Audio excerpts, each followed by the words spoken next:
Amigo, déjenme saludar al buen Jesús Lemus, periodista de a pie, autor de El Licenciado, quien ya está listo para hablar con nosotros sin censura. Querido Jesús, te mando un abrazo y te ofrezco una disculpa por extendernos y hacerte esperar. ¿Cómo te va? Saludos, mi querido Vicente. No, hombre, un gusto y un placer siempre saludarte. Y pues gracias por esta oportunidad que me das de poder platicar contigo en estos temas escabrosos y siempre sin censura, mi querido hermano. Oye, a ver, Jesús, hablemos del exgobernador de Nayarit, Roberto Sandoval, contra el que ya hay una orden de aprehensión por delincuencia organizada y lavado de dinero. Estaría relacionado con Damaso López, podría ser requerido, Damaso López, el compadre del Chapo Guzmán, el famoso licenciado, y quien podría ser requerido también, me refiero al exgobernador priista de Nayarit, Roberto Sandoval, por el gobierno de Estados Unidos. Todo parece indicar que el presidente va con todo contra los gobernadores o exgobernadores corruptos, y que no se nos olvide que también Roberto Sandoval pues tiene ligas, tiene relaciones con Edgar Beitia en el bote acá en Estados Unidos, acusado de narcotráfico, quien fuera el fiscal general del estado de Nayarit. Es correcto, mi querido Vicente. El combate a la corrupción anunciado por el presidente Andrés Manuel López Obrador va en serio. Y qué bueno, porque ello significa que muy pronto estaremos viendo, como en el caso del gobernador de Tamaulipas, Francisco Javier García Cabeza de Vaca, a muchos otros gobernadores que en lo inmediato utilizaron sus cargos para beneficiarse en lo personal. Así, el turno de enfrentar a la justicia ahora toca al exgobernador de Nayarit, Roberto Sandoval Castañeda, el que desde esta semana ya cuenta con una orden de aprehensión dictada por un juez federal bajo los cargos de lavado de dinero y delincuencia organizada, en los que presuntamente incurrió durante su mandato de gobierno, que fue del 19 de septiembre del 2011 al 18 de septiembre del 2018. Durante ese periodo no se debe pasar por alto, mi querido Vicente, Roberto Sandoval fue uno de los gobernadores consentidos de la administración del presidente Enrique Peña Nieto, en donde los interlocutores directos de esa relación entre la Federación y el gobierno estatal de Nayarit fueron precisamente el general Salvador Cienfuegos Cepeda,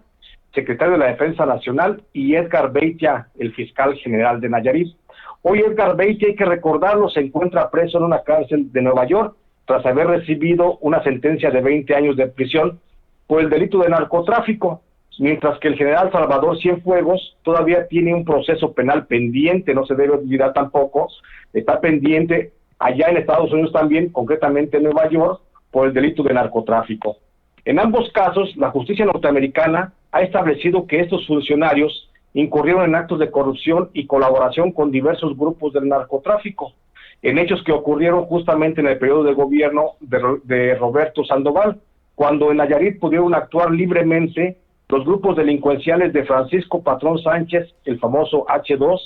el de los Damaso, de Damaso López Núñez, el LIG y el compadre del Chapo Guzmán, y el de los Queenies, de Abigail González Valencia, una extensión del cártel Jalisco Nueva Generación de Nemesio Ceguera.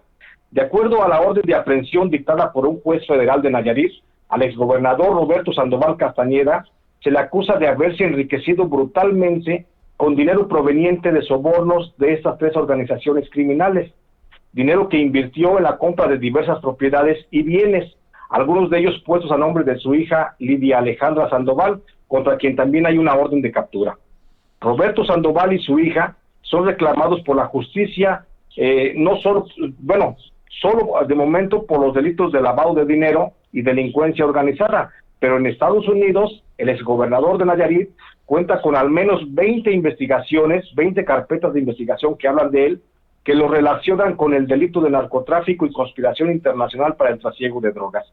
Esas averiguaciones que se llevan a cabo en Estados Unidos son las que hacen presumible la posibilidad de que una vez que Roberto Sandoval sea detenido, pudiera ser reclamado en extradición por el gobierno norteamericano, en donde sin duda estaría enfrentando un proceso penal que lo podría llevar a pasar el resto de sus días en prisión. Pero aun cuando los cargos que oficialmente enfrenta a Roberto Sandoval son graves, no son todos por los que se le pudiera acusar, pues de acuerdo a por lo menos 16 carpetas de investigación que obran dentro de la Fiscalía General de Nayarit, El exgobernador está señalado también por diversas víctimas de otros delitos, tales como secuestro, extorsión, despojo, robo, amenazas y asesinato, los que cometió en complicidad con su fiscal Edgar Beitia. Pero de los delitos por los que oficialmente hasta hoy está acusado este exgobernador priista, hay que puntualizar que no fueron descubiertos por ninguna autoridad mexicana, fueron conocidos por la DEA, con base en las declaraciones de Dámaso López Núñez, quien con eso, igual que con las imputaciones de narcotráfico que le fincó a Emma Coronel, la esposa del Chapo, se salvó de una condena de cadena perpetua en prisión. Hay que recordar que Dámaso López Núñez, luego de los señalamientos que hizo, en donde estableció la conexión criminal de Roberto Sandoval y el general Cienfuegos con miembros del crimen organizado, logró una reducción de sentencia, la que pasó de ser de cadena perpetua a solo 15 años de cárcel. De acuerdo a las declaraciones vertidas ante la DEA por Dámaso López Núñez, Roberto Sandoval, en coordinación con el general Cienfuegos y el fiscal Edgar Beitia, dio manga ancha al cártel de Francisco Patrón Sánchez, un brazo de los Beltrán Leiva, para que estableciera en Tepic su centro de operaciones. A cambio de ello, el H2 pagaba sobornos por el orden de los $200,000 mensuales, más de 4 millones de pesos al gobernador. También se ha establecido que Roberto Sandoval recibía de la organización de Abigail González Valencia, el Queenie, un promedio de $300,000, más o menos algo así como 6 millones de pesos mensuales, solo por hacerse de la vista gorda en las operaciones que realizaba ese grupo aliado al cártel Jalisco Nueva Generación. En tanto que por parte del cártel de los Dámaso, recibía este gobernador sobornos que oscilaban entre los 100,000 y los $150,000, es decir, entre los 2 y los 3 millones de pesos. Esto a cambio de protección e información para que ese grupo aliado en su momento con el cártel de Sinaloa pudiera operar de manera libre en suelo nayarita. En suma, los sobornos que recibió el gobernador Roberto Sandoval Castañeda por parte de los grupos del narcotráfico que protegió se estiman en por lo menos 12 millones de pesos mensuales. Solo así se entiende que ese funcionario en los 6 años de gobierno pudo amasar una fortuna estimada en más de 1,000 millones de pesos. Esa fortuna simplemente es imposible con el sueldo que como funcionario público devengó durante 12 años, primero como diputado local, después como alcalde de Tepic y finalmente gobernador de Nayarit, tiempo en el que Roberto Sandoval logró un ingreso de 16 millones de pesos. Como parte de las actuaciones legales que el gobierno federal ha iniciado contra Roberto Sandoval, hoy la Unidad de Inteligencia Financiera, que encabeza el doctor Santiago Nieto, ha logrado el decomiso de 3 cuentas bancarias de la familia del exgobernador, las que suman fondos por 70 millones de pesos. Hay que señalar que de acuerdo a fuentes de la Unidad de Inteligencia Financiera, las cuentas congeladas a Roberto Sandoval arrojan indicios de sociedad o al menos de movimientos financieros con otras cuentas personales de por lo menos 20 funcionarios de la administración estatal que encabezó. 2 personajes que se encuentran ligados a los movimientos financieros del exgobernador de Nayarit son César Duarte, el exgobernador de Chihuahua, que hoy se encuentra preso en Estados Unidos a la espera de su repatriación para ser juzgado en México por el delito de lavado de dinero. Y el otro es Jaime Rodríguez, el gobernador en funciones de Nuevo León,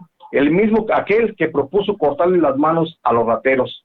Y qué bueno que el presidente López Obrador no es de la idea de cortar manos a los rateros, pues si así fuera, seguramente dentro de muy poco estaríamos viendo a muchos gobernadores truncos, aquellos a los que ya les han dado un ruido por sus actos de corrupción, como es el caso de Silvano Aureoles de Michoacán, Enrique Alfaro de Jalisco y José Rosa Saizpuro de Durango, que sin duda son los que siguen en la lista de los que habrán de caer por corrupción en este sexenio. Este es mi comentario, mi querido Vicente. Antes de que te vayas, porque